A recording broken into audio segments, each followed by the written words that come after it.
Good morning, good day, good night, good everything. This is Rhetorical Arts, personal friend of your imagination, workout partner for your creative mind, saying, what's up?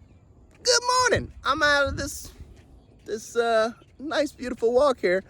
And wanted to hop on and talk a little bit about, since I'm walking and talking, Praxis.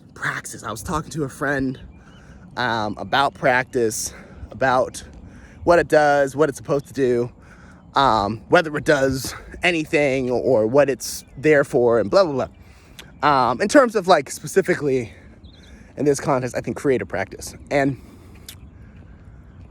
yeah, it made me think of the word praxis, which doesn't quite hit the conversation we were having, but it just was naturally where it took me. So praxis is an idea that like I have had in me for a while. I didn't come up with it, but it's been a very guiding ideal, whatever you want to call it. And the whole notion of praxis is this, right? You have theory and you have practice, and it's theory-informed practice is kind of what the simple way of understanding it. The notion is that you need some combination of both, but if you have too much like theory driving what you're doing, too much of idea land, too much of like, philosophical ponderies. I don't think that's a word, but I'm using it. You end up being able to be effective, but not efficient, right? So you have a direction, but you don't have like a route of steps that you're taking regularly. That's where practice comes in, right? But the opposite is true. It's like if you don't have too much practice and not enough like theory, a sense of why you're doing what you're doing, it's you're doing a lot, probably very efficiently, but you're not very effective because you're not doing it in a direction that's going to be helpful. So you need both theory and practice to be effective and efficient. And that said, everyone has a different ratio of this, I have found, and with myself, I think some people require more efficiency to connect to effectiveness and to connect what's effective for them. I think some people need to be more theory-driven, more on the effectiveness, they need to have a clearer sense of direction before they can do.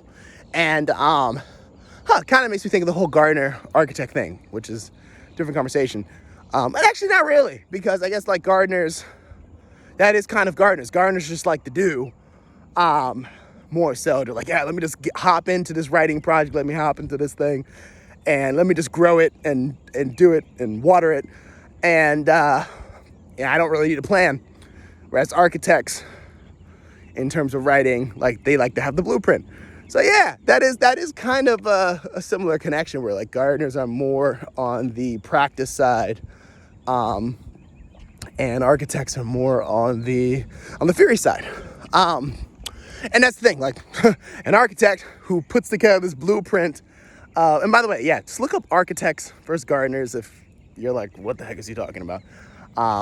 In terms of those two creative approaches. But like an architect still needs to do, they're more driven from a place of effectiveness, but like they still need to do, but they're just a lot more informed by the blueprint and by having a blueprint to begin with. Whereas like a gardener is far more on the practice side,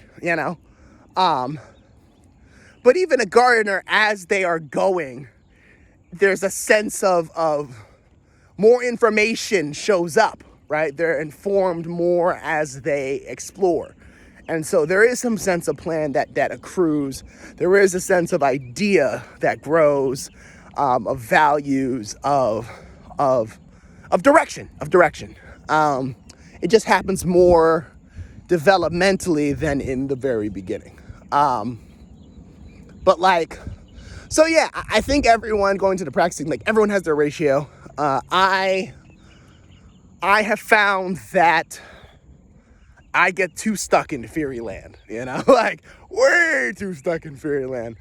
And I need a more steadily do type of process where it's like, yeah, I'm doing, and then the theory will form. And I think, like, look, to go meta for a second, these walks help me work out ideas and work out things because walking gets me talking. It like motorizes my mind. I feel like it's like a car that, especially if you're in a cold place where it's like, sometimes you just gotta rev that engine, like, so that like it doesn't freeze, or like sometimes you gotta rev it if you haven't used it, like to make sure, and even drive it around a little bit, because the battery for most cars, they charge as they are, on and driving.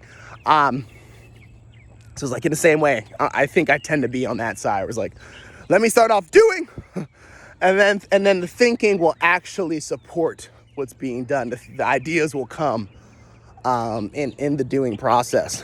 Whereas like, that's not everybody. That's like not everybody. I have friends that need a lot more quiet, that need a lot more, let me stop and stare for a second. Let me think through what's about to happen. And then they can take those steps with confidence, with absolute confidence.